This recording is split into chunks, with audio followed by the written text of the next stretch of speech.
चलिए नमस्कार जी, स्वागत सत्कार अभिनंदन राम राम जय श्री कृष्ण राधे राधे। कैसे हैं आप सभी? स्वागत है एक बार फिर से आपका फर्स्ट ग्रेड पीजीटी इतिहास विषय के परिप्रेक्ष्य में। आज हम बात कर रहे हैं अमेरिकी क्रांति के महत्वपूर्ण प्रश्नोत्तरी की। सर, हमने अमेरिकी क्रांति पढ़ ली है, 6 भाग में हमने अमेरिका का स्वतंत्रता संग्राम कंप्लीट कर लिया है। नोट्स उसके अपलोड कर दिए गए हैं काव्य क्लासेस कोटा के मोबाइल एप्लीकेशन पर, जहां पर आप सभी जाकर के उन नोट्स को देख सकते हैं। ठीक है, जैसा कि हमारी एक प्रक्रिया है कि टॉपिक कंप्लीट होने के बाद टॉपिक वाइज टेस्ट आपका लिया जाता है, तो वही टेस्ट हम ले रहे हैं। चलिए शुरुआत करते हैं। पहला प्रश्न, Sons of Liberty and Daughters of Liberty नामक संगठनों का संबंध रहा है फ्रांस की क्रांति से, इटली के एकीकरण से, अमेरिका के स्वतंत्रता संग्राम से, रूस की क्रांति से, और अनुत्तरित प्रश्न है। बताइए, Sons of Liberty and Daughter of Liberty यानी कि स्वतंत्रता के पुत्र और स्वतंत्रता की पुत्रियां, इसका संबंध कहां से रहा है? देखो मामला क्या है। ब्रिटेन में 1763 में ग्रीन विले प्रधानमंत्री बने। ग्रीन विले ने 4 अधिनियम बनाए। इसके बाद 1765 में स्टाम्प अधिनियम लाया गया।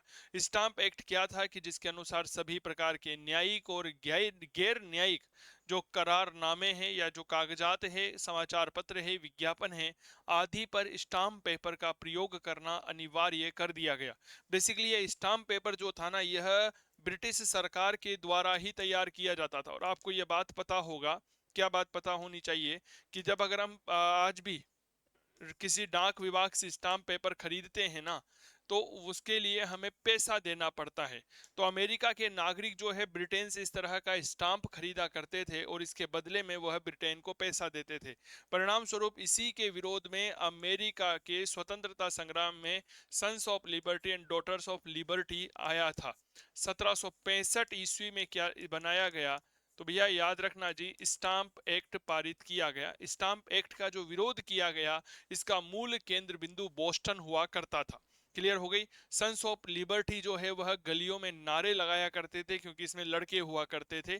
वहां स्टाम्प बेचा जाता था जहां पर यह दंगे कर दिया करते थे। वहीं डॉटर्स ऑफ लिबर्टी ने शांति से अपना लक्ष्य प्राप्त करने का प्रयास किया।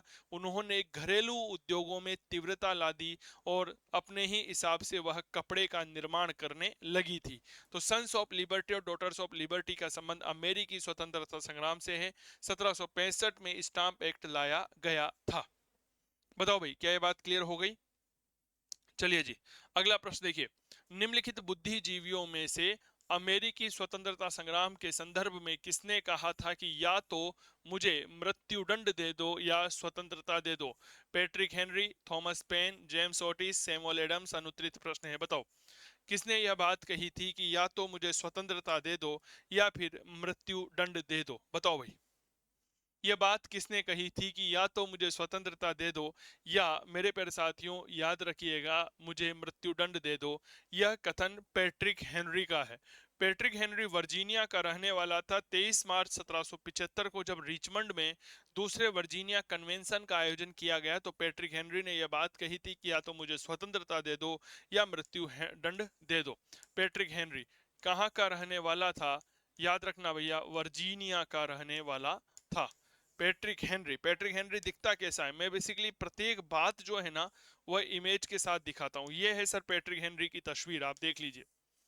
यह है पैट्रिक हेनरी महोदय, जिन्होंने यह बात कही थी अमेरिकी स्वतंत्रता संग्राम के दौरान कि या तो मुझे स्वतंत्रता दे दो या फिर मृत्युदंड दे दो। यह अमेरिका के रहने वाले थे। कहाँ के रहने वाले थे? याद रखिएगा, यह अमेरिका के रहने वाले थे। चलो जी, अगला प्रश्न आप सभी के लिए ये रहा। संयुक्त राज्य अमेरिका में स्थापित होने वाली पहली अंग्रेज बस्ती का नाम क्या था?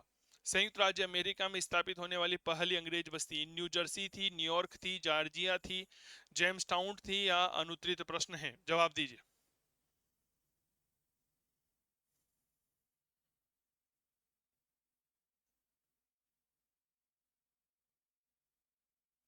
सर, सबसे पहली बस्ती जेम्स टाउन बनाई गई थी। यह वर्जीनिया में बनाई गई थी। मामला 1607 का है, जहां पर क्रिस्टोफर न्यूफोर्ट नाम के नेतृत्व में नाम के व्यक्ति के तत्व के नेतृत्व में 120 अंग्रेजों की बस्ती वर्जीनिया में जेम्स नदी के किनारे जेम्स टाउन बसाई गई थी। किसने बनाई थी? सर याद रखना, 1607 में बनाई थी व्यक्ति का नाम याद रखिएगा, क्रिस्टोफर न्यू फोर्ट। क्या ये बात क्लियर हो गई? इसने यह बस्ती बसाई थी और इसमें कुल मिलाकर के 120 अंग्रेजों को सबसे पहले बसाया गया था। अगर मैं वर्तमान की बात करता हूं कि यह जेम्स टाउन जो है वह कैसी दिखती है, तो सर जेम्स टाउन जो है सेंट ऑगस्टाइन तो है मेरे पास, जेम्स टाउन का चित्र तो अवेलेबल नहीं है, कोई बात नहीं है, ठीक है। तो जेम्स टाउन बस्ती 1607 में क्रिस्टोफर न्यू फोर्ट ने स्थापित की थी। अगला प्रश्न, अमेरिकी स्वतंत्रता संग्राम के दौरान पहली महाद्वीपीय कांग्रेस का आयोजन कहाँ किया गया था? Philadelphia, California, Georgia, Boston? अनुत्तरित प्रश्न है। पहली महाद्वीपीय कांग्रेस का आयोजन जो है वह कहाँ किया गया था, बताओ। देखिए सर, पहली महाद्वीपीय कांग्रेस जो है ना, यह सितंबर के महीने से यानी कि 5 सितंबर से शुरू होती है। 5 सितंबर 1774 से लेकर के 22 अक्टूबर 1774 तक रहती है।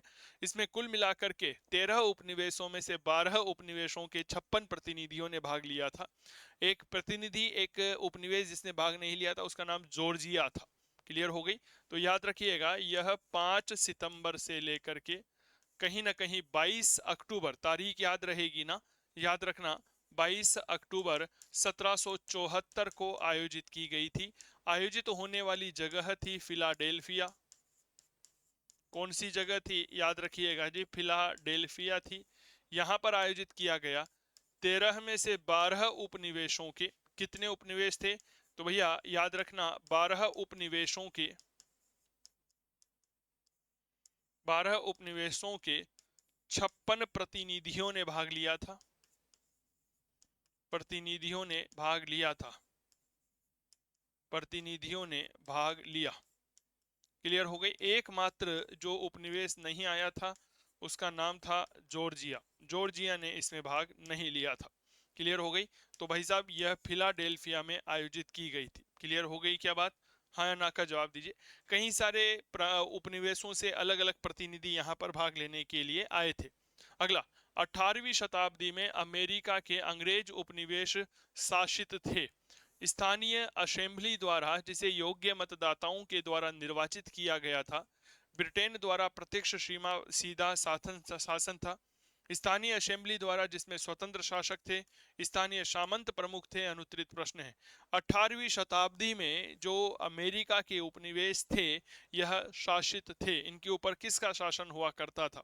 बहुत आसान सा जवाब है। ऑनलाइन कोर्स लेने के लिए आप काव्य क्लासेस कोटा का मोबाइल एप्लीकेशन डाउनलोड कर सकते हैं। कांता जी राधे राधे, बहुत बहुत स्वागत है आपका। नमस्कार भाई। जितने विद्यार्थी हैं, पूजा, नीलेश, नितेश, मुकेश हमारे बीच में जुड़ चुके हैं, दीपक है, सरिता है हमारे बीच में, बहुत अभिनंदन भाई। जितने भी प्यारे प्यारे साथी हैं, बहुत अभिनंदन। सर याद रखना, यह ब्रिटेन के द्वारा प्रत्यक्ष रूप से इनके ऊपर सीधा शासन किया जाता था। आप याद करिए। लेकिन जब प्रारंभ में अमेरिकी उपनिवेशों पर ब्रिटिश सरकार शासन करती थी तो ब्रिटिश सरकार किसी भी प्रकार का हस्तक्षेप अमेरिकी उपनिवेशों पर नहीं करती थी। इसे सैल्यूटरी नेग्लेक्ट की नीति कहा जाता था। क्या ये बात क्लियर हो गई क्या? क्योंकि यह क्लास ऐप पर भी जाएगी, ये ऐप पर तो जा ही रही है, लेकिन यह क्लास यूट्यूब पर भी जाएगी, इसीलिए प्रचार प्रसार भी जरूरी है। क्या ये बात क्लियर हो गई? अगली बात लिखिएगा। हाँ, नीति लिख दे रहा हूं, याद करिए मैंने कौन सी नीति बताई थी भैया? सैल्यूटरी नेग्लेक्ट की नीति बताई। नेग्लेक्ट, इसका मतलब क्या होता है? हिंदी में कहते हैं हस्तक्षेप की नीति। हस्तक्षेप की नीति। क्या ये बात क्लियर हो गई? सैल्यूटरी नेग्लेक्ट, हस्तक्षेप की नीति। अगला, अंग्रेज सैनिकों और उपनिवेशों के मध्य कौन सा युद्ध 17 जून 1775 को लड़ा गया था? अंग्रेज सैनिकों और उपनिवेशों के बीच में चार्ल्स टाउन का युद्ध, सारागोटा, बंकर हिल, कॉनकार्ड और लेक्सिंगटन की लड़ाइयां? और अनुत्तरित प्रश्न है। बहुत बढ़िया प्रश्न है, कृपया जवाब दीजिएगा। अंग्रेज सैनिकों और कहीं न कहीं उपनिवेशों के बीच में 17 जून 1775 को कौन सा युद्ध लड़ा गया था? जवाब दीजिए।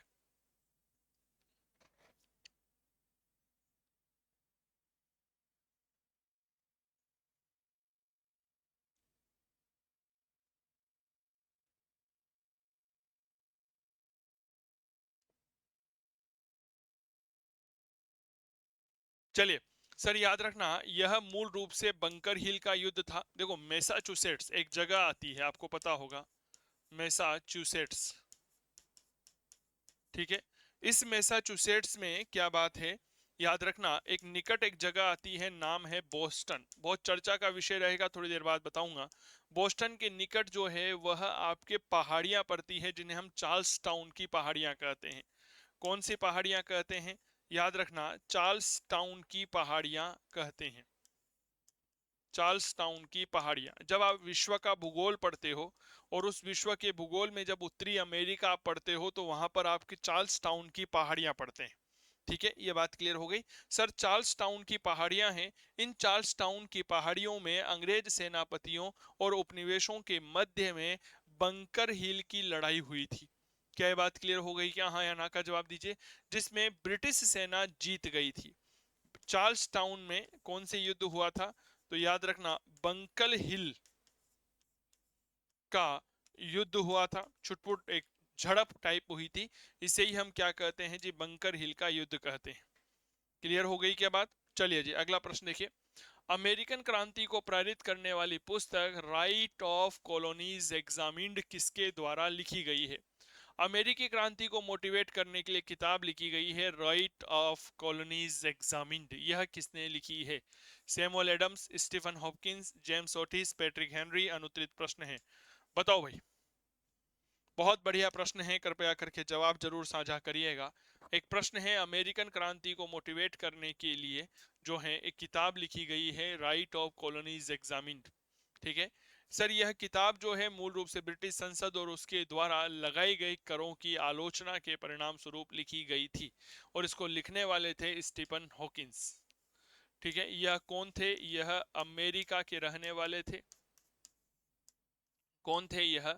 याद रखना जी, अमेरिका के रहने वाले थे, और इन्होंने यह किताब लिखी थी जिसमें ब्रिटिश संसद व कराधान नीतियों की आलोचना की गई थी। किसकी आलोचना की थी? कराधान नीतियों की आलोचना की गई थी। तो स्टीफन हॉपकिन ने यह किताब लिखी थी, नाम था right of colonies examined. Clear हो गई बात? चलिए, अगला प्रश्न देखिए।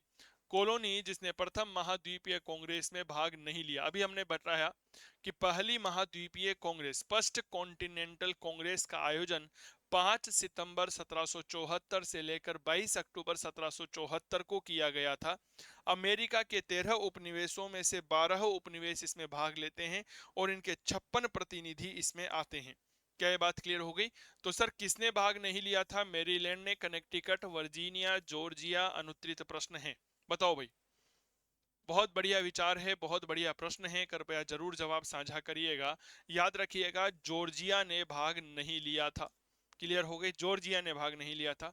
मेरे दिमाग में एक विचार आ रहा है, ये केवल यूट्यूब वाले विद्यार्थियों से पूछूंगा मैं, कि मैं आने वाले समय में आप लोगों के लिए फर्स्ट ग्रेड पीजीटी एग्जाम के लिए, यूजीसी नेट एग्जाम के लिए, राजस्थान असिस्टेंट प्रोफेसर एग्जाम के लिए कुछ टेस्ट सीरीज लाने का एक योजना बना रहा हूं। तो आपकी क्या विचार है आप लोगों का? क्या ऐसा किया जाना चाहिए? हाँ या ना का जवाब जरूर साझा करिएगा। ठीक है, क्या ऐसा किया जाना चाहिए कि हाँ सर, एक टेस्ट सीरीज लाई जाए और वो बेहतरीन हो, ऑथेंटिक हो, जिसमें प्रत्येक पक्ष प्रश्न की डिटेल एक्सप्लेनेशन आपको मिले? हैं जी, मैं ऐसा विचार कर रहा हूं। एक बार कमेंट करके जरूर बताइएगा। जितने भी इतिहास प्रेमी मेरे विद्यार्थी हैं, मैं उन सबसे पूछना चाह रहा हूं, net JRF assistant professor, Rajasthan school lecturer, first year PGT आदि परीक्षाओं के लिए इतिहास विषय की शानदार टेस्ट सीरीज। क्योंकि जब कोई भी व्यक्ति सब्जेक्ट पढ़ाता है ना, तो उसे एक अलग लेवल पर जाकर के सब्जेक्ट की चर्चा करनी होती है। हाँ या ना का जवाब जरूर साझा करिएगा। तो एक बार मुझे अपनी राय जरूर बताएं। चलिए, निम्नलिखित में से कौन अमेरिकन बस्तियों और उसके संस्थापकों में सही सुमेलित नहीं है? Maryland, Lord Baltimore, Georgia, James Edward Oglethorpe, Pennsylvania, William Penn, Connecticut, Roger William. अनुत्तरित प्रश्न है, अमेरिकन बस्तियों के साथ जो है वह कौन सुमेलित नहीं है? यह बहुत बढ़िया प्रश्न है, कृपया जरूर जवाब साझा करिएगा।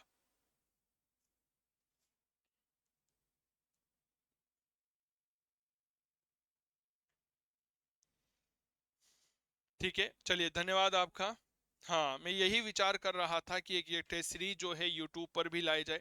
हमारी ऐप पर तो चल ही रही है, आप लोगों के लिए कोर्स चल ही रहा है। काव्य क्लासेस कोटा का मोबाइल एप्लीकेशन आप डाउनलोड कर लीजिएगा। सर याद रखना, अमेरिका के 13 उपनिवेश से स्थापना सबने अलग अलग की थी। कनेक्टिकट की स्थापना रोजर विलियम ने नहीं की थी। क्लियर हो गई। रोजर विलियम ने जो है वह कनेक्टिकट की स्थापना नहीं की थी। अगला, पुरुषों का समूह जो मोहक इंडियन के वेश में 3 ब्रिटिश जहाजों पर चढ़ गया और उनकी चाय की खेप को बोस्टन हार्बर, हार्बर का मतलब होता है जी बंदरगाह, हार्बर का मतलब क्या होता है याद रखना जी, बंदरगाह में फेंक दिया। और यह घटना बोस्टन टी पार्टी के रूप में जानी गई। कब घटित हुई थी? 16 सितंबर 1773, 16 दिसंबर 1773, 11 अक्टूबर 1773, 11 नवंबर 1773। अनुत्तरित प्रश्न है, बताओ। पुरुषों का एक ऐसा समूह जो मोहक इंडियन के वेश में 3 ब्रिटिश जहाजों पर चढ़ गया, उनकी चाय की खेप को बोस्टन बंदरगाह में फेंक दिया था। यह इतिहास में घटना कब घटित हुई थी? इसी घटना को हम इतिहास में क्या कहते हैं? बोस्टन टी पार्टी कहते हैं। और यह घटना 16 दिसंबर 1773 की होती है। 16 दिसंबर 1773 को क्या हुई? ईस्ट इंडिया कंपनी का एक जहाज था, नाम था डार्थ माउथ, DARTMOUTH। यह लगभग लगभग अगर मोटा मोटी बात करते हैं तो 350 चाय की पेटियों को लेकर के जो है बोस्टन बंदरगाह पर पहुंचा। उनमें जो क्रांतिकारी थे वह सैमुअल एडम्स के नेतृत्व में कुली के वेश में आ जाते हैं और 340 चाय की पेटियों को जो है वह समुद्र में फेंक देते हैं। क्लियर हो गई।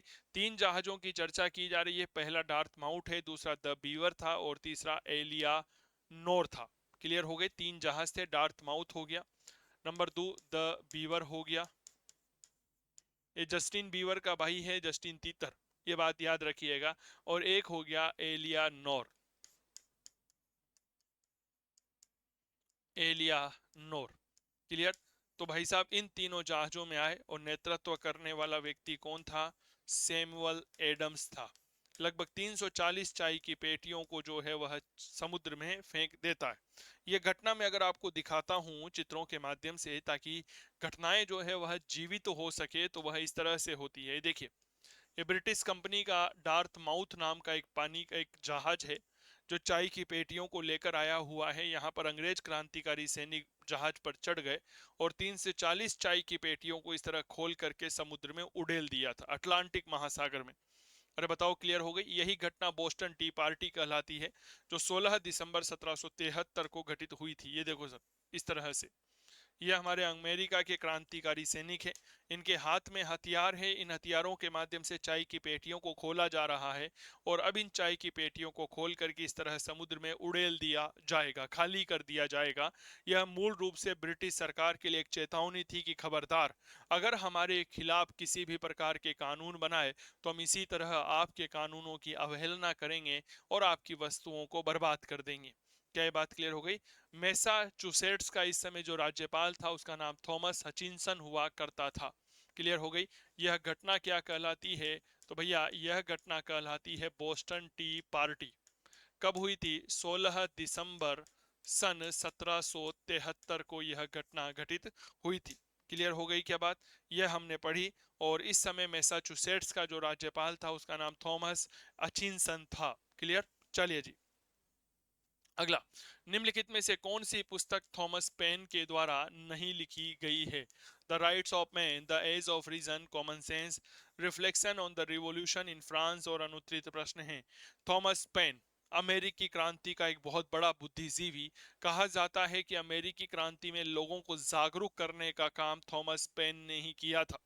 क्या ये बात क्लियर हो गई? ब्रिटिश मूल का अमेरिकी राजनीतिक और कार्यकर्ता था। अमेरिका के स्वतंत्रता संग्राम में महत्वपूर्ण भूमिका का निर्वहन किया था। क्लियर हो गई। सर देखो, राइट ऑफ मैन इनकी रचना है, द एज ऑफ रीजन है, कॉमन सेंस है। लेकिन यह reflection on the Revolution in France जो है वह थॉमस पेन की रचना नहीं है। यह पुस्तक एडमंड बर्क ने लिखी है। किसने लिखी है? तो भैया याद रखना, इस पुस्तक की रचना करने वाले एडमंड बर्क नाम का व्यक्ति होता है। क्लियर। अगला प्रश्न देखिए, अमेरिकी स्वतंत्रता संग्राम प्रारंभ होने से पूर्व निम्नलिखित ब्रिटिश नेता ने अमेरिकी कॉलोनियों पर से सभी करों को समाप्त करने की सलाह दी? William Pitt, Lord North, Edmund Burke, Grenville. अनुत्तरित प्रश्न है। भाई साहब, जब आग लग चुकी है उस परिस्थिति में आप कहें कि जाओ बाजार जाकर के जो है आग बुझाने का सामान खरीद लाओ, तो जब तक वो सामान लाया जाएगा तब तक तो आग लग चुकी होगी और आपके घर को बर्बाद कर चुकी होगी। क्या मैं ठीक कह रहा हूं क्या? ठीक इसी प्रकार की एक सलाह अब ब्रिटेन के एक राजनेता ने दी कि भाई स्वतंत्रता संग्राम शुरू हो चुका है ना, होने वाला है, आप इन करों को समाप्त कर दो, कोई मतलब नहीं है, वो ठंडे पानी के छींटे मारने जैसा है, जितने छींटे मारोगे उतनी ही गर्माहट आएगी। यह बात विलियम पिट ने कही थी। किसने कही थी? विलियम पिट ने यह सलाह दी थी। थोड़ा सा विलियम पिट के बारे में बात करना चाहूंगा। विलियम पिट जो है एक ऐसा व्यक्ति था जो 24 वर्ष की उम्र में ब्रिटेन का प्रधानमंत्री बन गया था। 24 वर्ष की उम्र में क्या बन गया था? तो याद रखना जी, ब्रिटिश प्रधानमंत्री बन गया था यह। नाम क्या है? विलियम पिट है। अगला प्रश्न देखिए, किसने लिखा है कि अमेरिकी क्रांति ने फ्रांस में क्रांति की नींव डाली है?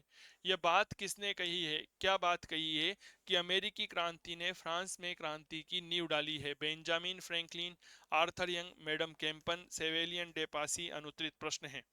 आप लोग एक बार इस सवाल का जवाब दीजिए, मैं पानी की बोतल लेकर के आता हूं।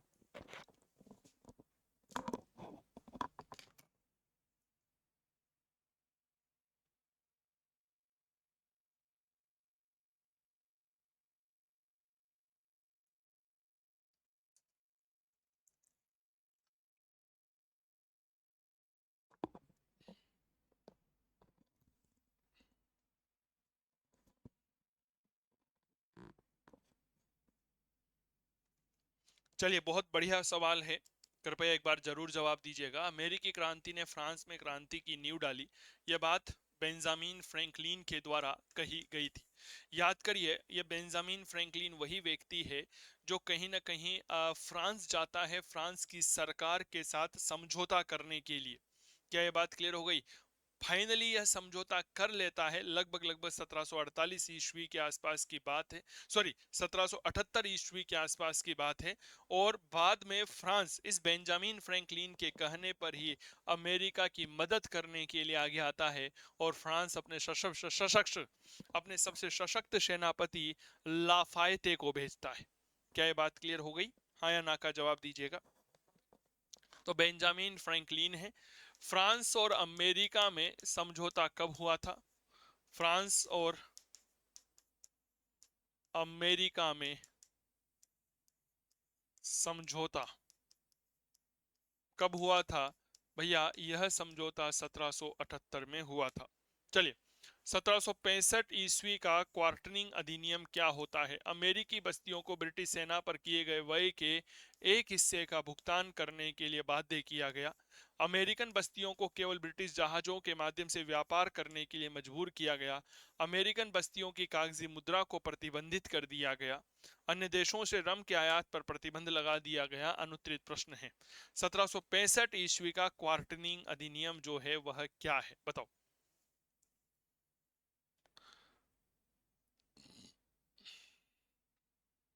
बहुत बढ़िया प्रश्न है। देखो, सबसे पहले ये बात याद रखिए कि एक व्यक्ति है जी ग्रीनविले। ये ग्रीनविले ब्रिटेन का पीएम है। ये कौन है? तो भैया याद रखना, यह आपके ब्रिटिश पीएम है, प्रधानमंत्री है ग्रीनविले।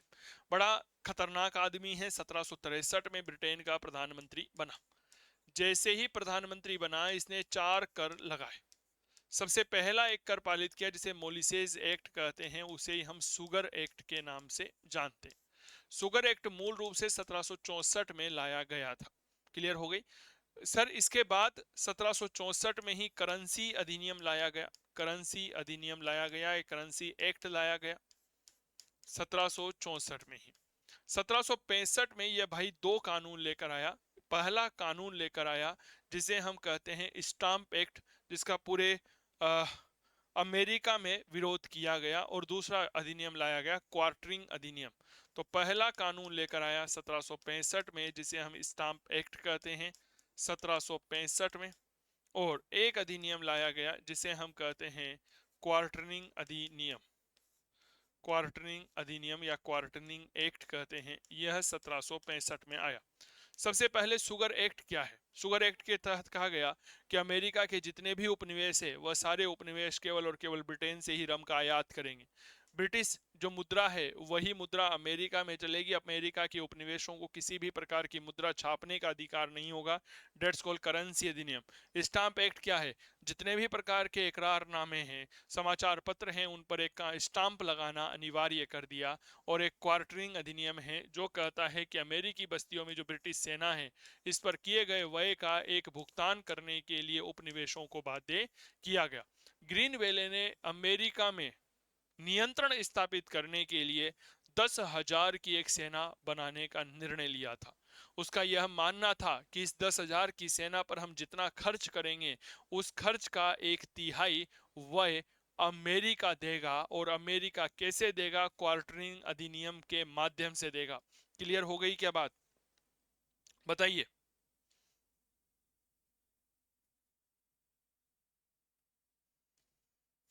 चलिए आगे बढ़े।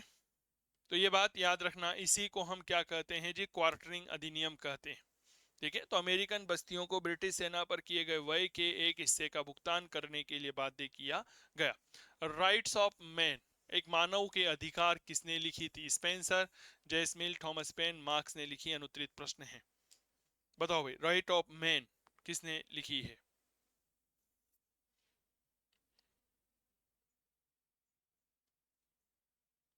सर, राइट ऑफ मैन नाम की किताब जो है यह थॉमस पेन की रचना है, काफी महत्वपूर्ण लेखक रहे हैं। अगला, किस तिथि को फिलाडेल्फिया? थॉमस पेन का नाम आप लोगों ने बहुत सुना होगा ना, लेकिन क्या कभी आपने इनको देखा है? आओ मैं दिखाता हूं आपको। ये है सर थॉमस पेन, देख लो, ऐसे दिखते हैं थॉमस पेन।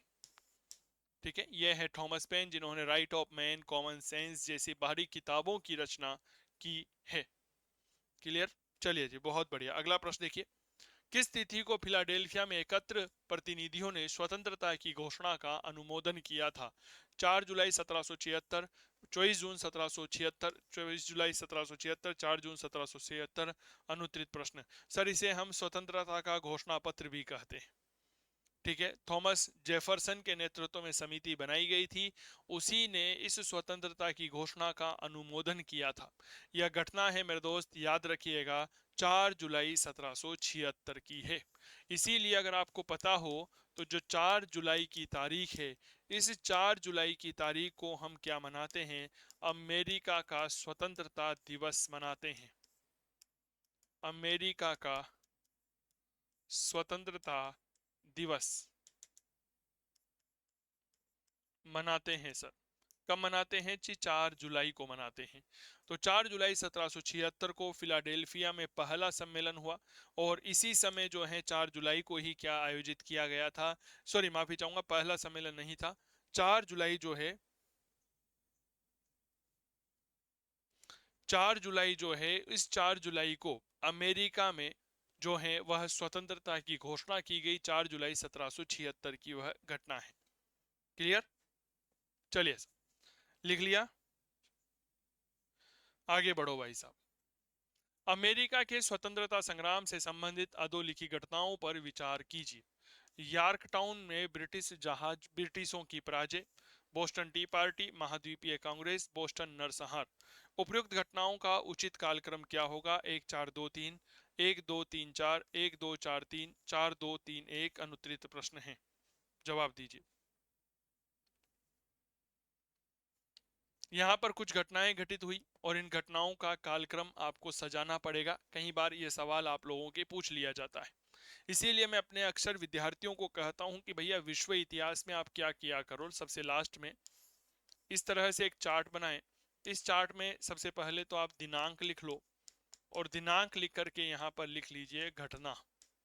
क्लियर हो गई? दिनांक लिखिए, घटना लिखिए, ताकि आप जो हैं उनको बेहतरीन तरीके से अपने कर्तव्य का निर्वहन कर सके। फिर अगर परीक्षा में इस तरह से कोई प्रश्न आ जाता है तो उसे आप बहुत अच्छे से कर सकते हैं। बताइए। देखो साहब, सबसे पहले अगर इन घटनाओं को देखते हैं तो बोस्टन में नरसंहार हुआ था ब्रिटिश सैनिकों और बोस्टन वासियों के बीच में, जिसमें 5 बोस्टन वासी मारे गए थे। यह घटना 5 मार्च 1770 की है। 5 मार्च 1770 की यह घटना है। इसके बाद अगली महत्वपूर्ण घटना बोस्टन टी पार्टी होती है 16 दिसंबर सन 1773। 16 दिसंबर सन 1773। इसके बाद महाद्वीपीय कांग्रेस होती है 5 सितंबर 1774 से लेकर के 22 अक्टूबर 1774 से। 5 सितंबर से 22 अक्टूबर 1774। फिर इसके बाद यॉर्क टाउन में ब्रिटिश साम्राज्य की पराजय होती है अक्टूबर 1781। ठीक है, 19 अक्टूबर की तारीख होती है, 1781 का वह दिन होता है। तो देखिए सबसे पहले हमारे यहाँ पर क्या हुआ, बोस्टन हुआ यानी कि 4 हो गया। फिर हो गया भैया बोस्टन टी पार्टी यानी कि 2 हो गया। फिर महाद्वीपीय कांग्रेस और फिर यॉर्क टाउन में ब्रिटिश पराजय। 4 2 3 1। तो सही जवाब होगा जी आपके option number D.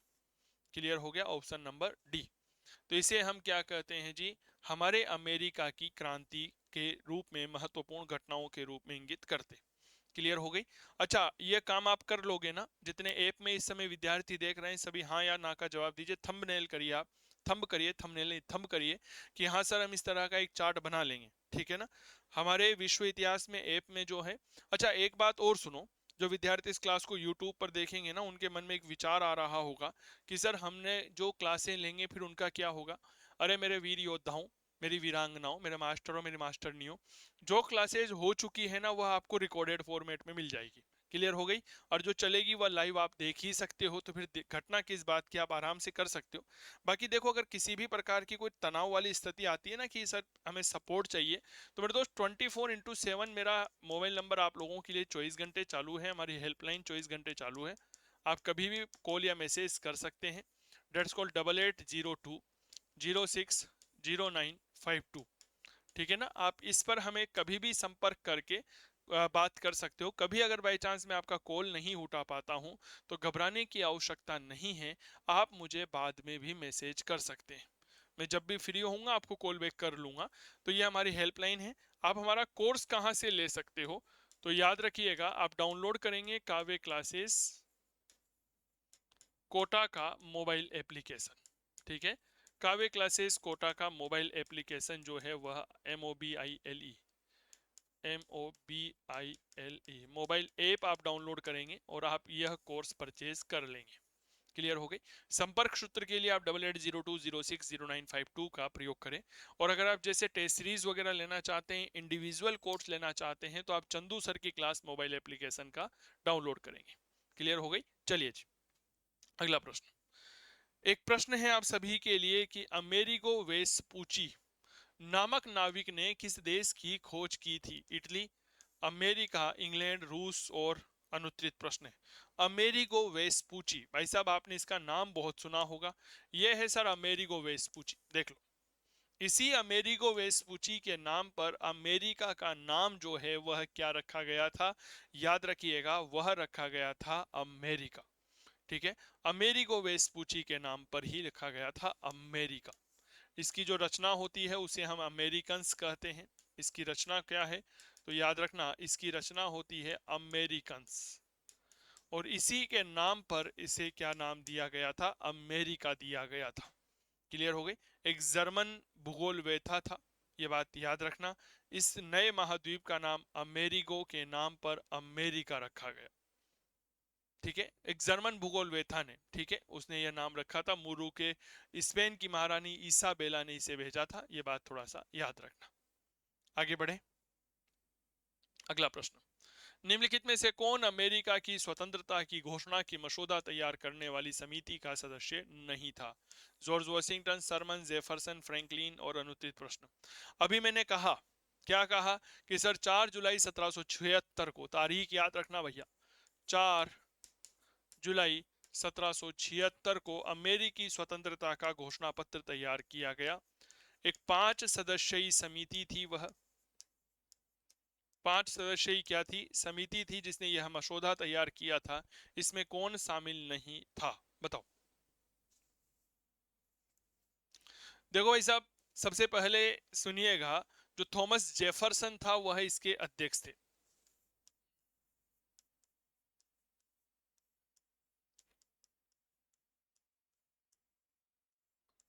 Thomas Jefferson क्या थे, इसके अध्यक्ष थे। इसमें एक सदस्य हुआ करते थे, नाम था बेंजामिन फ्रैंकलिन। बेंजामिन फ्रैंकलिन वही है जिन्होंने अमेरिकन फिलोसॉफिकल सोसाइटी की स्थापना करी थी।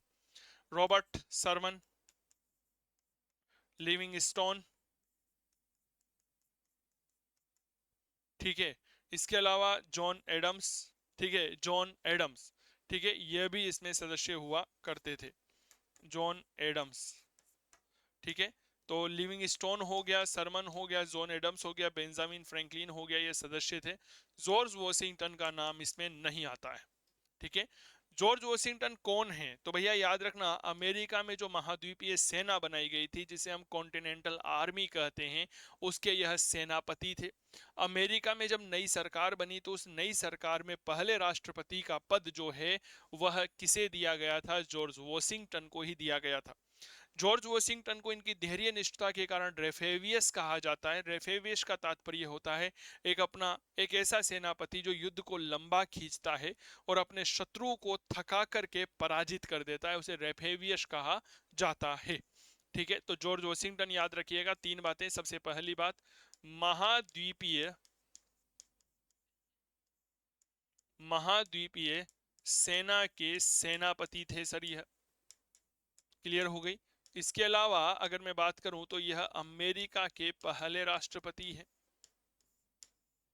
अमेरिका के प्रथम राष्ट्रपति हैं यह। इसके अलावा इनका अगर मैं उपनाम की बात करता हूं तो उपनाम इन्हें कहा जाता है रेफेवियस।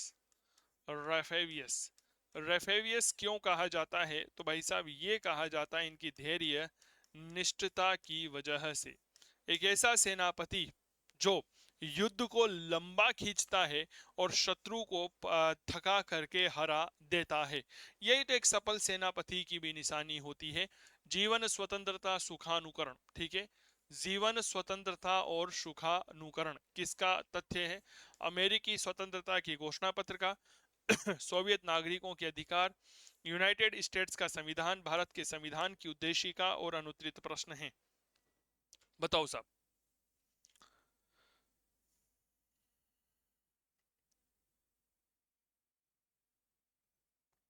इसको हम स्वतंत्रता, समानता और खुशहाली भी कहते हैं। स्वतंत्रता यानी कि लिबर्टी, ठीक है ना, स्वतंत्रता, समानता, इक्वेलिटी, और खुशहाली, परसुइट ऑफ हैप्पीनेस। तो मेरे दोस्त याद रखिएगा, अगर हम अमेरिका की इस क्रांति के बारे में बात करते हैं तो कहा जाता है अमेरिका की राज्य क्रांति जो हुई इसका एक आदर्श वाक्य था स्वतंत्रता यानी कि लिबर्टी, समानता यानी कि इक्वेलिटी, और खुशहाली यानी कि क्या कहा जाता है, प्रोस्यूट ऑफ हैप्पीनेस। वहीं फ्रांस की राज्य क्रांति का आदर्श वाक्य क्या था, स्वतंत्रता, समानता और बंधुत्व यानी कि इक्वेलिटी, लिबर्टी एंड ब्रदरहुड। समझ में आ गई क्या बात। तो याद रखना यह अमेरिकी स्वतंत्रता के घोषणा पत्र का एक आधार था। समझ में आ गई। यह जो अधिकार हैं, स्वतंत्रता, समानता और खुशहाली, यह मूल रूप से जॉन लॉक की एक बहुत गजब की किताब आती है, सेकेंड ट्रीटाइज ऑन गवर्नमेंट, इससे लिए गए हैं। क्लियर हो गई। चलो जी अगला प्रश्न देखो। प्रतिनिधित्व के बिना कोई कर नहीं दिया जाएगा, यह किसका लोकप्रिय नारा है, भारतीय स्वतंत्रता संग्राम, फ्रांसीसी क्रांति, अमेरिकन क्रांति, रूसी क्रांति और अनुत्तरित प्रश्न है, बताओ। बिना प्रतिनिधित्व के कोई कर नहीं दिया जाएगा,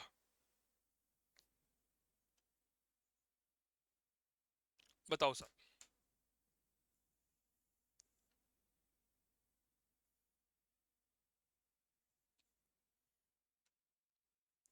प्रतिनिधित्व के बिना कोई कर नहीं दिया जाएगा, अरे भैया इसका मतलब ये है कि जब ब्रिटिश संसद में अमेरिका का कोई प्रतिनिधित्व ही नहीं है तो हम किस बात का कर देंगे। यह नारा अमेरिकी क्रांति का है। अगला प्रश्न, द्वितीय महाद्वीपीय सम्मेलन की अध्यक्षता किसने की थी, George Washington, John Adams, John Hancock, Benjamin Franklin अनुत्तरित प्रश्न है। द्वितीय महाद्वीपीय कांग्रेस हुआ, द्वितीय महाद्वीपीय सम्मेलन हुआ, इसकी अध्यक्षता किसने की थी, बताओ।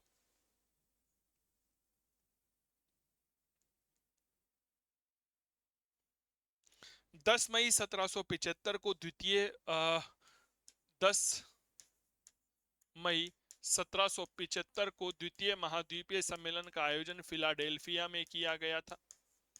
सभी 13 उपनिवेश इसमें भाग लेते हैं और इसके अध्यक्ष हुआ करते थे जॉन हैनकॉक।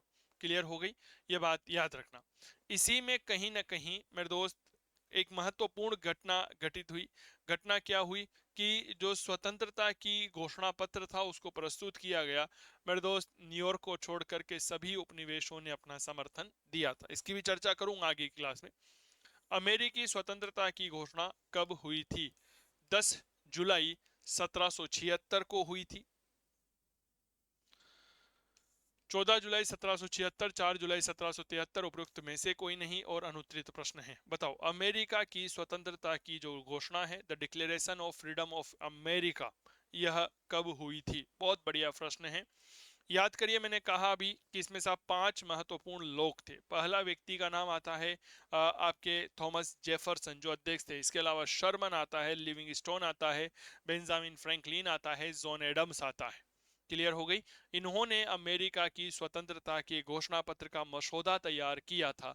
तो याद रखना जी, 4 जुलाई 1776 को हुई थी साहब।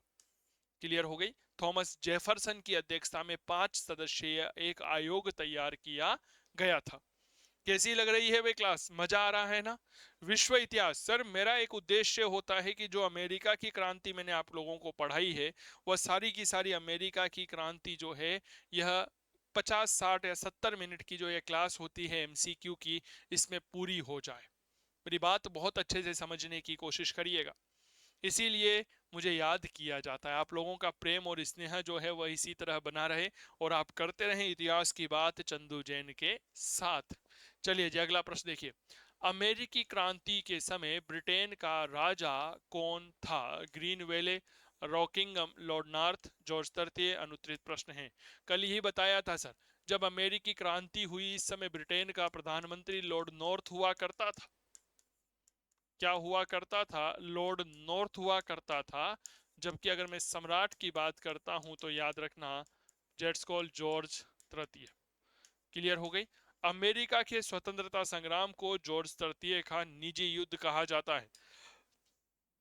क्यों कहा जाता है जी अमेरिका? क्योंकि यह भाई जो है ना जॉर्ज तृतीय, यह अमेरिका के स्वतंत्रता संग्राम में कुछ ज्यादा ही रुचि लेने लग गया था। क्लियर हो गई क्या बात? चलिए अगला प्रश्न। अक्टूबर 1765 में स्टाम्प एक्ट के विरोध में स्टाम्प एक्ट कांग्रेस का अधिवेशन कहां आयोजित हुआ? फिलाडेल्फिया में, न्यूयॉर्क, बोस्टन, वर्जीनिया, अनुत्तरित प्रश्न है। स्टाम्प एक्ट कांग्रेस कहां आयोजित की गई थी? 9 उपनिवेशों ने इसमें भरपूर भाग लिया था। क्लियर हो गई क्या बात? सर, यह आयोजित किया गया था न्यूयॉर्क में। कितने उपनिवेशों ने भाग लिया था? तो भैया याद रखना जी, 9 उपनिवेशों ने भाग लिया था। 9 उपनिवेशों ने क्या किया था तो मेरे दोस्त, इसमें भाग लिया था। निम्नलिखित में से कौन सा ग्रीनवेले के द्वारा उपनिवेशों को प्रभावित करने वाले अधिनियमों में नहीं था? Sugar Act, Quartering Act, Stamp Act, Woollen Act, अनुत्तरित प्रश्न। भाई साहब, ग्रीनवेले ने कुछ अधिनियम पारित किए। 1763 में प्रधानमंत्री बना था। 1764 में 2 कानून लाया। 1765 में 2 कानून लाया। 1764 में पहला लेकर आया था भैया सुगर एक्ट। आपको पता होगा, अभी थोड़ी देर पहले हमने चर्चा करी थी। एक लेकर आया जी करेंसी एक्ट। क्लियर हो गई।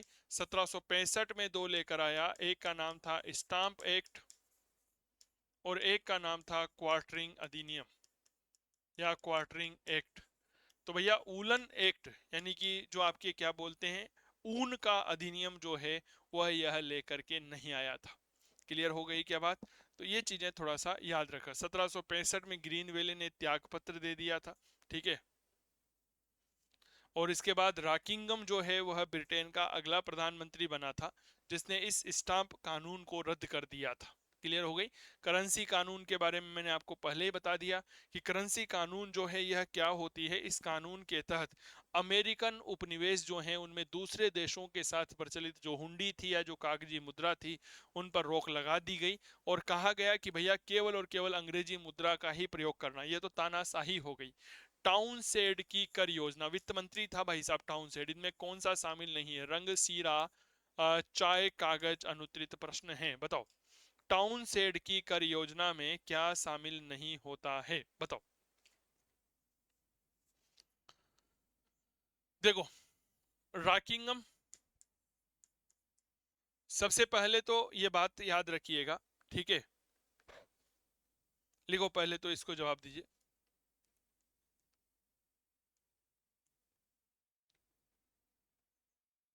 देखो भाई साहब, याद रखो, रॉकिंगम, रॉकिंगम के बाद प्रधानमंत्री बना, सॉरी, रॉकिंगम जो है इसकी सरकार के पहले जो है वह ग्रीनवेले प्रधानमंत्री हुआ करता था। ग्रीनवेले के बाद प्रधानमंत्री रॉकिंगम, रॉकिंगम के बाद प्रधानमंत्री बना विलियम पिट। विलियम पिट का अर्थ मंत्री हुआ करता था आपके टाउनशेंड, और इसके बाद प्रधानमंत्री बना लॉर्ड नॉर्थ। इस लॉर्ड नॉर्थ के समय अमेरिकन क्रांति हुई। विलियम पीट जो है मेरे प्यारे साथियों, इसका जो वित्त मंत्री हुआ करता था, इस वित्त मंत्री का नाम आता है जी टाउनशेंड, चार्ल्स टाउनशेंड, पूरा लिख लो। टाउनशेंड ने 1767 में कुछ कर लगा दिए। मूल रूप से 5 वस्तुओं पर कर लगाए गए थे। विद्यार्थी कहते हैं सर ये 5 वस्तुएं हमें याद नहीं होती है, तो भैया सबसे पहले होता है जी, देखो इस तरह से समझिए, सबसे पहले होता है शीशा। शीशा यानी कि कांच। जब कांच से हमारा, हम देखो कांच को अगर एक गलत तरीके से आप उपयोग करते हैं तो उससे उंगली कटने का पूरा डर रहता है, रहता ही नहीं रहता। और जब उंगली कट जाती है तो खून आ जाता है, और खून कौन से रंग का होता है जी? लाल रंग का होता है, रंग। और हम याद करो बचपन में जब खून आ जाया करता था तो हम कागज लगा लिया करते थे, तो ये लो भाई साहब कागज। अब किसी के लग गई, उस पर कागज लगा दिया, तो उसको प्रेम से हम क्या पिलाते हैं जी? चाय पिलाते हैं।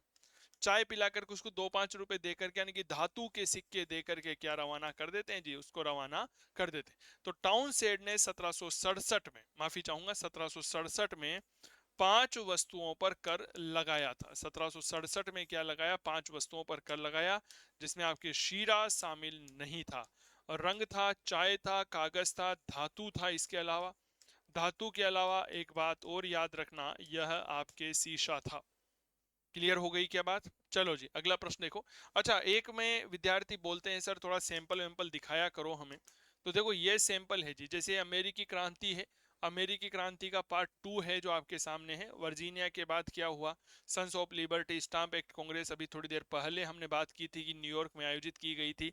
9 उपनिवेशों के 37 प्रतिनिधियों ने भाग लिया था। अध्यक्ष टिमोथी एगल्सन हुआ करता था।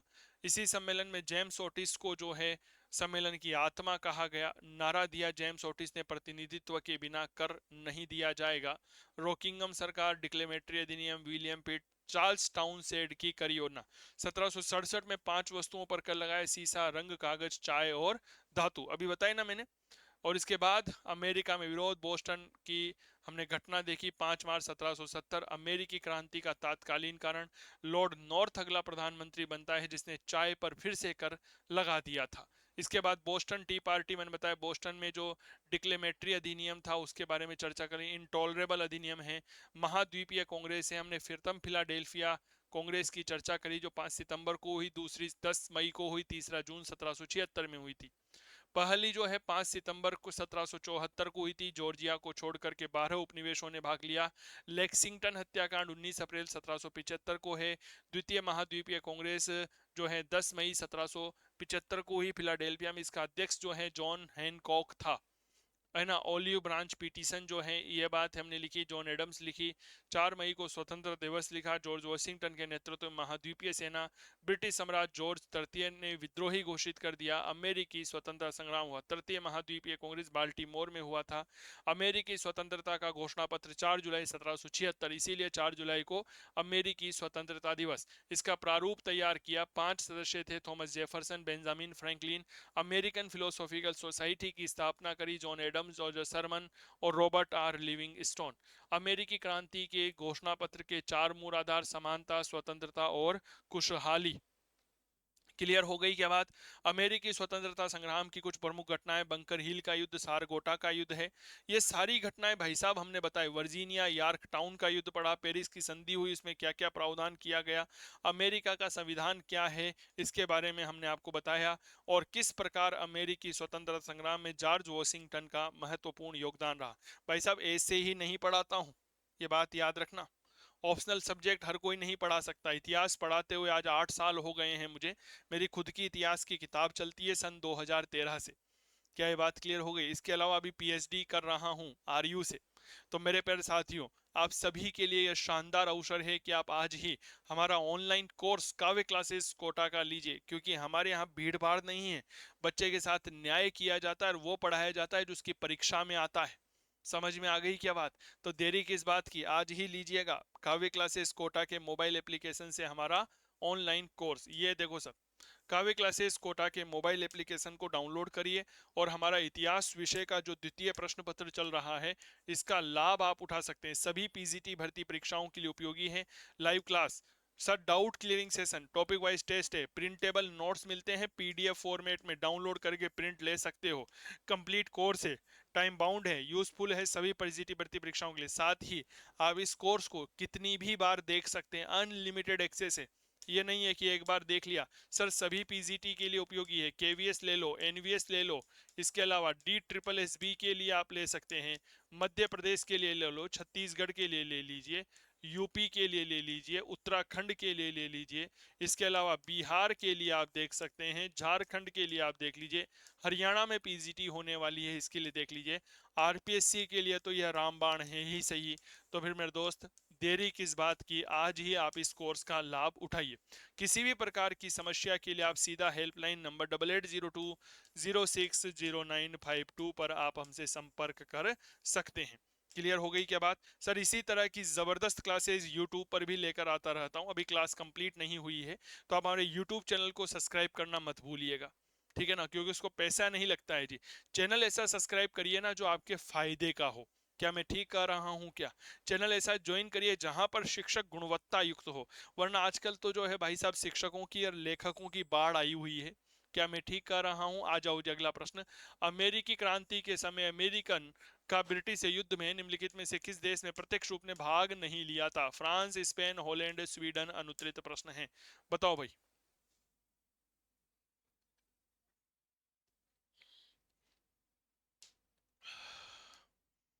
किस देश ने जो है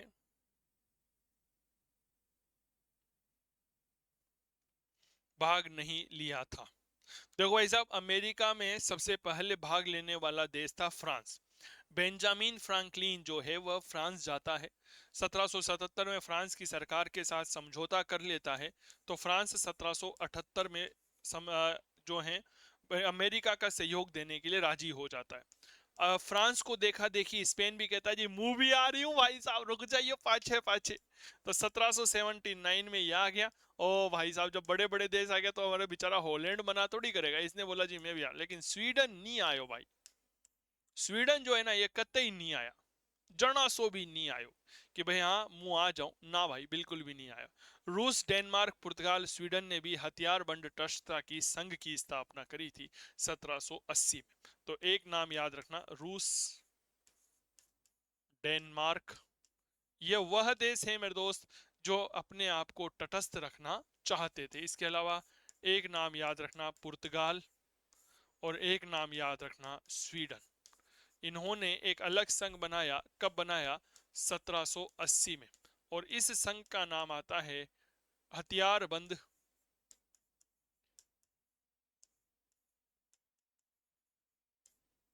हथियार बंद, बंद है ना, बंद नहीं है, हथियार बंद तटस्थता संघ की स्थापना कर ली कि भैया हम तो किसी भी प्रकार का हथियार ही उपयोग नहीं कर रहे हैं, क्योंकि हमारा तो उद्देश्य क्या है, हथियारों बिल्कुल बंद होना चाहिए जी कंप्लीट रूप से। समझ में आ गई क्या बात? तो इसीलिए अच्छा ये प्रश्न अब डायरेक्ट बनेगा कि बताओ अमेरिकी क्रांति के दौरान रूस, डेनमार्क, स्वीडन और पुर्तगाल ने मिलकर के कौन सा संघ बनाया था? हथियार बंद तटस्थता संघ की स्थापना करी थी। क्लियर हो गई क्या बात? कब करी थी? 1780 में करी थी। फ्रांस 1778 में आ गया, स्पेन 1779, हॉलैंड 1780 में आ गया था। बोस्टन हत्याकांड जो है यह कब हुआ? 16 दिसंबर 1770, 5 मार्च 1770, सर 5 जून 1770, 16 अप्रैल 1770 और अनुत्तरित प्रश्न है। बताओ भाई बोस्टन हत्याकांड जो है वह कब हुआ था? बहुत बढ़िया। विद्यार्थियों को सामान्य तौर पर इसी तरह से समस्याएं आती है, लेकिन जब आपके सामने एक बहुत शानदार मेंट्योर हो तो फिर समस्याएं नजरअंदाज हो जाती है। सर याद रखना 5 मार्च 1770 को बोस्टन हत्याकांड हुआ था। 5 बोस्टन वासी मारे गए थे। अमेरिकी बस्तियों का नाम संयुक्त राज्य अमेरिका जो है वह कब अस्तित्व में आया? सितंबर 1783, अक्टूबर 1783, मार्च 1783, अगस्त 1783 और अनुत्तरित प्रश्न है। बताओ भाई साहब। अमेरिकी बस्तियों का नाम संयुक्त राज्य अमेरिका जो है वह कब आया था? सर याद रखना संयुक्त राज्य अमेरिका का जो नाम है यह सारा मिलाकर के संयुक्त राज्य अमेरिका सितंबर 1783 को अस्तित्व में आया था। वैसे तो इसका नाम अमेरिका जो है ये वॉल्ट सी मूलर ने रखा था अमेरिगो वेस्पुची के ग्रंथ अमेरिकन्स के नाम पर, लेकिन संयुक्त राज्य अमेरिका शब्द का पहला साक्ष्य स्टीफन मोयलान के लेखों में देखने को मिलता है। Stephen Moylan by Stephen Moylan. अच्छा अमेरिका नाम किसने दिया था? तो अमेरिका नाम दिया गया Wald Waldseemuller. ठीक है, Waldseemuller, Waldseemuller इसने दिया था भाई साहब। और संयुक्त राज्य अमेरिका स्टीफन मोयलान ने दिया था। ठीक है, दो नाम याद रखिएगा। अगला प्रश्न, संयुक्त राज्य अमेरिका का निर्माण कितने राज्यों को मिलाकर के हुआ? 10, 13, 14, 15 अनुत्तरित प्रश्न है। संयुक्त राज्य अमेरिका का जो निर्माण है यह कितने उपनिवेशों को मिलाकर किया गया था? आपने कभी संयुक्त राज्य अमेरिका का ध्वज देखा होगा, नहीं देखा तो मैं दिखाने का प्रयास करता हूं। भाई साहब कितने स्टार हैं उसमें पता है आप लोगों को? उसमें 50 स्टार है। और ये 50 स्टार अमेरिका के इन 50 राज्यों का प्रतिनिधित्व करते हैं। क्या ये बात क्लियर हो गई? अमेरिका के झंडे में इस तरह से 50 स्टार हमें देखने को मिलते हैं। ठीक है, जैसे आप देखिएगा ये अमेरिका का ध्वज है, तो इस तरह से कोने में जो है ना स्टार बने हुए हैं, इनकी संख्या है 50, जो अमेरिका के 50 राज्यों का प्रतिनिधित्व करते हैं। लेकिन जब संयुक्त राज्य अमेरिका बना था तो उसमें 13 उपनिवेश थे। समय के साथ राज्य बनते चले गए और अमेरिका के झंडे में स्टार यानी कि तारों की संख्या बढ़ती गई। एक तारा एक राज्य को प्रतिनिधित्व करता है तो 50 तारे जो हैं वह 50 राज्यों का प्रतिनिधित्व करते हैं। क्लियर हो गई क्या बात? चलिए साहब, बढ़िया प्रश्न है अगला। भाई साहब गजब का प्रश्न है। 1766 के घोषणा अधिनियम के संदर्भ में निम्नलिखित कथनों पर विचार करें। ब्रिटिश संसद ने इस अधिनियम को पारित किया ताकि अमेरिकी कॉलोनियों से उत्पन्न राजस्व से 7 वर्ष चले युद्ध के खर्चे को पूरा किया जा सके। साथ ही कॉलोनियों की रक्षा के लिए सेना को बनाए रखने के लिए खर्चों को वहन किया जा सके। अधिनियम घोषणा डिक्लेमेटरी अधिनियम है 1766 का। अधिनियम के प्रावधानों के अनुसार ब्रिटेन के अमेरिकी उपनिवेशों के लिए ब्रिटिश सामग्रियों का आयात अनिवार्य कर दिया गया। यह कहा गया कि ब्रिटिश संसद को सभी मामलों में कॉलोनियों के ऊपर कर लगाने का अधिकार होगा। सही नहीं है। 2, 3, केवल 3, 1, 2, 1, 3 अनुत्तरित प्रश्न। इनमें से क्या है भाई साहब जो सही नहीं होगा? ठीक है, बहुत अच्छे से जवाब देने की कोशिश करिएगा, जल्दबाजी मत करना। पूरा अमेरिका का स्वतंत्रता संग्राम मैंने ऐप पर आप लोगों को करवाया हुआ है। ठीक है, बताओ आराम से पढ़िए ठंडे दिमाग से। 1766 का घोषणा अधिनियम डिक्लेमेटरी अधिनियम क्या सर उसमें यह कहा गया था कि ब्रिटिश संसद ने इस अधिनियम को पारित किया ताकि अमेरिकी कॉलोनियों से उत्पन्न राजस्व से 7 वर्ष चले युद्ध के खर्चे को पूरा किया जा सके, साथ ही अमेरिकी कॉलोनियों की रक्षा के लिए सेना को? ना भाई साहब, ऐसी कोई बात नहीं थी। ठीक है, ये तो बाद में होगा, है ना। अधिनियम के प्रावधानों के अनुसार ब्रिटेन के अमेरिकी उपनिवेशों के लिए, ये क्या है, ये फालतू की बातें हैं, ये भी नहीं है जी। ये कहा गया कि हाँ, ये सही है कि ब्रिटिश संसद को सभी मामलों में कॉलोनियों के लिए करों और निर्णय लेने का अधिकार, ये बिल्कुल सही है भाई साहब, ये कथन सही है। डिक्लेमेटरी अधिनियम है तब सही नहीं है। एक और दो सही नहीं है, जबकि 3 नंबर वाला बिल्कुल सही है। इसी के बाद तो नारा दिया गया था कि प्रतिनिधित्व के बिना कर नहीं दिया जा सकता। क्या ये बात क्लियर हो गई? प्रतिनिधित्व के बिना कर नहीं दिया जा सकता। क्लियर हो गई? बताओ भाई साहब। तो ये थे कुछ महत्वपूर्ण प्रश्न आप सभी प्यारे साथियों के साथ। एक बार हमें जरूर बताइएगा यह कैसा लगा। बाकी आप अगर हमारा, यानी कि मैं चंदू जैन, मैं खुद ही पढ़ाऊंगा भारतीय इतिहास, विश्व इतिहास और राजस्थान का इतिहास, अगर आप राजस्थान फर्स्ट ईयर का कोर्स लेते हैं तो। कोई दूसरा टीचर नहीं होगा, टॉपिक वाइज टेस्ट सीरीज होगी बाकायदा, और बड़े सिस्टमेटिक तरीके से आपके साथ इतिहास विषय की चर्चा की जाएगी। तो आज ही आप काव्य क्लासेस कोटा का मोबाइल एप्लीकेशन डाउनलोड करिए। बिल्कुल सही सुना, काव्य क्लासेस कोटा का मोबाइल एप्लीकेशन। और हमारा ऑनलाइन कोर्स आप ले सकते हैं KVS, NVS, DSSB, Madhya Pradesh, Chhattisgarh, Uttar Pradesh, Uttarakhand, Bihar, Jharkhand, Haryana आदि पीजीटी भर्ती परीक्षाओं के लिए उपयोगी है। फर्स्ट ग्रेड के लिए तो रामबाण है। ठीक है, 8802060952 ये हमारे मोबाइल नंबर हैं। हमने इस कोर्स का लिंक डिस्क्रिप्शन बॉक्स में भी कमेंट कर रखा है, बाकी आप डायरेक्ट संपर्क कर सकते हैं। उम्मीद करता हूं आपको यह सेशन अच्छा लगा हो, तो इसे लाइक करिए। चैनल पर नए हैं तो सब्सक्राइब करना मत भूलिएगा, क्योंकि सब्सक्राइब करने के पैसे नहीं लगते। एक सटीक मार्गदर्शन आपके सपनों को पूरा कर सकता है। हम बनाएंगे आपको कामयाब। जुड़िए हमारे साथ। हम हैं काव्य क्लासेस कोटा, मैं हूं चंदू जैन। तो धन्यवाद, आप कर रहे थे इतिहास की बात चंदू जैन के साथ। नमस्कार, धन्यवाद। सब्सक्राइब करना मत भूलिएगा, है ना। लाइक करना है, वीडियो को ज्यादा से ज्यादा शेयर करना है अपने दोस्तों के साथ, अपने परिवारजनों के साथ, सभी के साथ। नमस्कार।